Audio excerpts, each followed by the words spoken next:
ഉണ്ടായിരുന്നില്ല.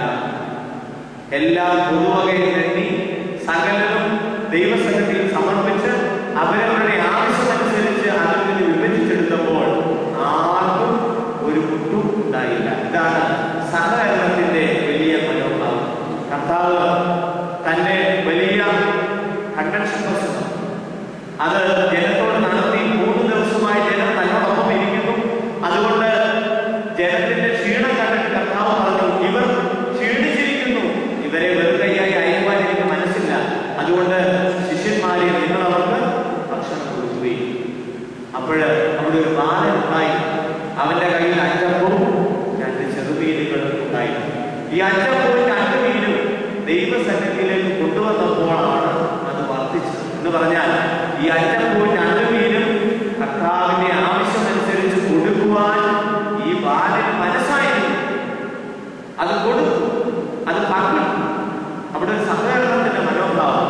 ഉള്ളതിനെ പങ്കിടുമ്പോൾ വലിയ സന്തോഷം ഉണ്ടാവുകയാണ്. ഇന്ന് ഈ പങ്കിടിയുടെ അനുഭവം നമ്മുടെ ജീവിതത്തിൽ, പ്രത്യേകിച്ച് ആശയങ്ങളുടെ പങ്കിടി. മനുഷ്യ ജീവിതത്തിൽ നമുക്കറിയാം, എപ്പോഴും വിദ്വേഷവും പകയും ഉണ്ടെങ്കിൽ മനസ്സിനുള്ളിൽ അടക്കി അതെന്താണെന്നുള്ളത് ഒരുമിച്ചിരുന്ന് പങ്കിടുവാനുള്ള മനസ്ഥിതി ഇന്നത്തെ ആധുനിക മനുഷ്യൻ കാണിക്കുകയില്ല. അതുകൊണ്ട് ഉത്തരാധുനികതയിൽ ഏകനായി വ്യക്തി കേന്ദ്രീകൃതമായി മനുഷ്യൻ വളർന്നു വരികയാണ്. Individualistic culture. ഓരോരുത്തരും ഓരോ പ്രസ്ഥാനങ്ങളായി, ഓരോ സംസ്കാരമായി, ഓരോ രാജ്യമായി, ഓരോരുത്തരായി മാറ്റപ്പെടുകയാണ്. പൊതുവായ കോമൺ എന്നുള്ളതായ ഒരു കൺസെപ്റ്റ് ഇന്ന് നമ്മൾ ഇടയിലില്ല. ഈ ഇൻഡിവിജ്വലിസ്റ്റിക് ചിന്താഗതി ഒരിക്കലും ക്രൈസ്തവമല്ല.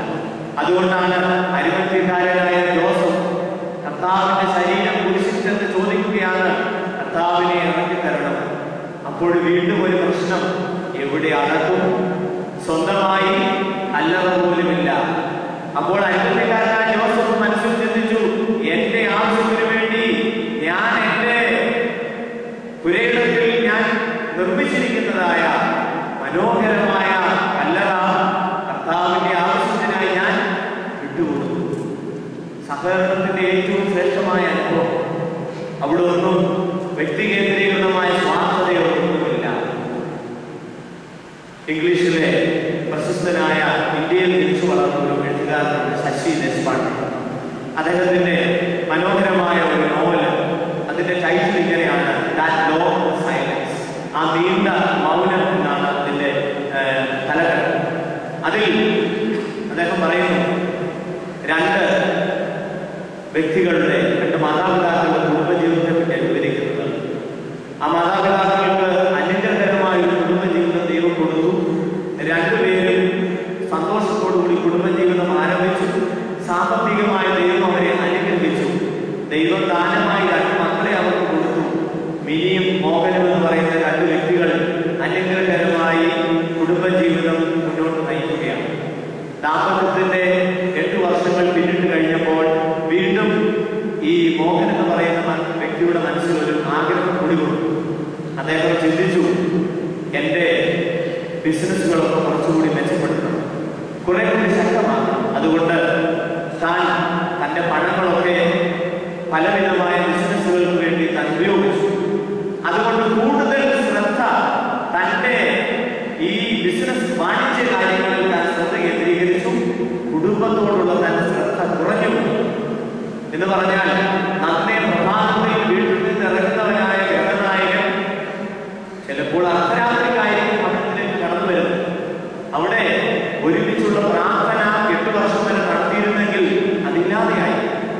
മക്കളുടെ പഠനത്തെ പറ്റിയുള്ള അന്വേഷണങ്ങൾ ഇല്ലാതെയായി. ഭാര്യയുടെ പ്രയാസത്തെ പറ്റിയുള്ള അന്വേഷണങ്ങൾ ഇല്ലാതെയായി. ഇതെല്ലാം ഇല്ലാത്ത ഒരവസ്ഥ. അപ്പോൾ ഈ മനുഷ്യൻ രാത്രിയിൽ വരും. ഭാര്യ പാവം ഒന്നും ചോദിക്കുന്നില്ല, എവിടെയായിരുന്നു, എന്തിനു പോയി ഒന്നും ചോദിക്കാതെ ഇങ്ങനെ ജീവിതം മുന്നോട്ട് പോയി. പക്ഷെങ്കിൽ ഭവനത്തിൽ അവരറിയാത്ത അസ്വസ്ഥതകളുണ്ടായി. കുട്ടികൾക്ക് അവരുടേതായ പ്രയാസങ്ങൾ പറയുവാൻ അപ്പനെയും അമ്മയും കിട്ടുന്നില്ല. ഭാര്യയ്ക്ക് തന്റെ പ്രയാസങ്ങൾ ഭർത്താവിനോട് അറിയിക്കാൻ കിട്ടുന്നില്ല. ഭർത്താവിന്റെ ഏകയാണെന്നും തന്റെ വാണിജ്യപരമായ കാര്യങ്ങൾ കൂടുതൽ മെച്ചപ്പെടുത്തുക എന്നുള്ളത് മാത്രമായി. ഇപ്രകാരം ജീവിച്ച് മുന്നോട്ട് പോയി. ഒരു ദിവസം ഈ മനുഷ്യന് അദ്ദേഹം ഒരു മാസം ശ്രമിച്ചു. താൻ ഏർപ്പെട്ടിരുന്നതായ വാണിജ്യ രംഗങ്ങൾ പെട്ടെന്ന് തന്നെ അത് തകർച്ചയിലേക്ക് നീങ്ങിക്കൊണ്ടിരിക്കുകയാണ്. താൻ നിക്ഷേപിച്ച പണങ്ങളെല്ലാം നഷ്ടമാകുന്നു. തനിക്ക് പിടിച്ചു നിൽക്കുവാൻ കഴിയാത്തതിനേക്കാൾ വലിയതായ ദുഃഖം ഭവനത്തിലേക്ക് ഓടി വന്നു. ഭാര്യയോട് പറഞ്ഞു, നമ്മുടെ കുടുംബത്തിന്റെ പഠനം ആരംഭിച്ചിരിക്കുകയാണ്, സർവ്വത നഷ്ടത്തിലേക്ക് പോകും. ആര് ചോദിച്ചു, നിങ്ങൾ എന്തായി പറയുന്നത്? എനിക്കൊന്നും മനസ്സിലാകുന്നില്ല. അപ്പോഴാണ് ഈ മനുഷ്യൻ പറഞ്ഞു, ഞാൻ ഇത്രയും നാൾ കഷ്ടപ്പെട്ടത് എന്റെ വാണിജ്യ കാര്യങ്ങൾക്ക് വേണ്ടിയിട്ടായിരുന്നു. അപ്പോഴാണ് അറിയുന്നത് ഇങ്ങനെയുള്ള കാര്യങ്ങളിൽ തന്റെ ഭർത്താവ് ഏർപ്പെട്ടിരുന്നു എന്ന്. ഭാര്യ അത് അറിഞ്ഞുപോലുമില്ല. അന്ന് രാത്രി ആ ഭവനത്തിൽ വലിയ വഴക്കുണ്ടായി. ഭർത്താവ് പറഞ്ഞു, നീ എന്റെ കുടുംബത്തിലേക്ക് വന്നതാണ്, നീ എന്റെ ജീവിതത്തിലേക്ക് വന്നതാണ് എന്റെ ജീവിതത്തിന്റെ നാശത്തിന്റെ പ്രധാന കാരണം.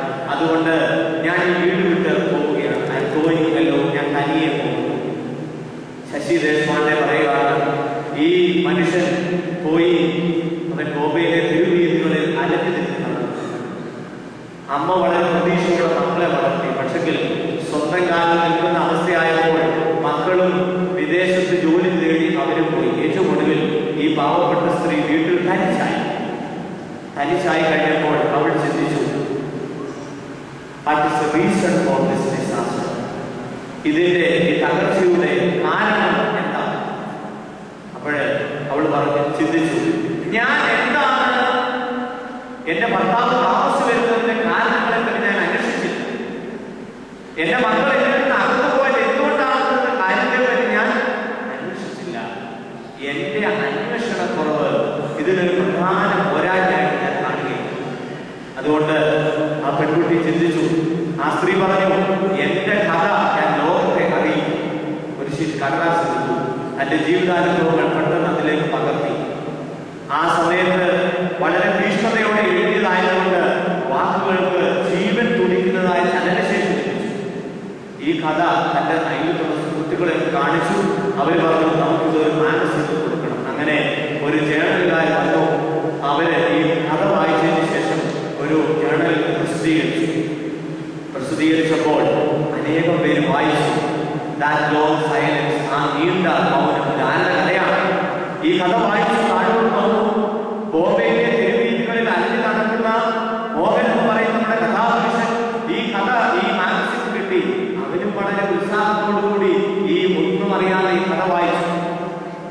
കഥ വായിച്ച് താഴോട്ട് ചെന്നപ്പോൾ വളരെ ഇൻട്രസ്റ്റിംഗ് ആയിട്ട് തോന്നി. കുറച്ചുകൂടി താഴോട്ട് ചെന്നപ്പോൾ മനസ്സിലായി, ഈ കഥ മറ്റാരുടെയുമല്ല, തന്നോടൊപ്പം 8 വർഷം ഭവനത്തിൽ താമസിച്ച് തനിക്ക് ആഹാരം വെച്ചു വിളമ്പി തനിക്ക് വേണ്ടി മക്കളെ പ്രസവിച്ച തന്റെ പ്രിയപ്പെട്ട ഭാര്യയുടെ ജീവിത കഥയാണെന്നുള്ളതായ യാഥാർത്ഥ്യം ഈ മനുഷ്യൻ അവിടെ വെച്ച് മനസ്സിലാക്കി.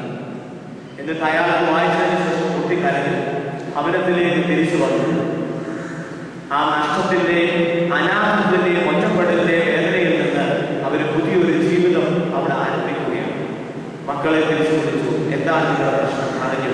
പ്രിയമുള്ളവരെ, ഇവിടെ എന്താ പറ്റിയത്? താൻ ചെയ്യാൻ പോകുന്നതായ ആശയങ്ങൾ, താൻ അനുസരിച്ച് ചിന്തിച്ചിരിക്കുന്നതായ കാര്യങ്ങൾ വീട്ടിലുള്ളവരുമായി പങ്കുവച്ചില്ല. ഒറ്റയ്ക്ക് വ്യക്തികേന്ദ്രീകൃതമായി സ്വന്തം ഇഷ്ടമനുസരിച്ച് കാര്യങ്ങൾ ക്രമീകരിച്ചപ്പോൾ തന്റെ മുടിയിൽ നിന്ന്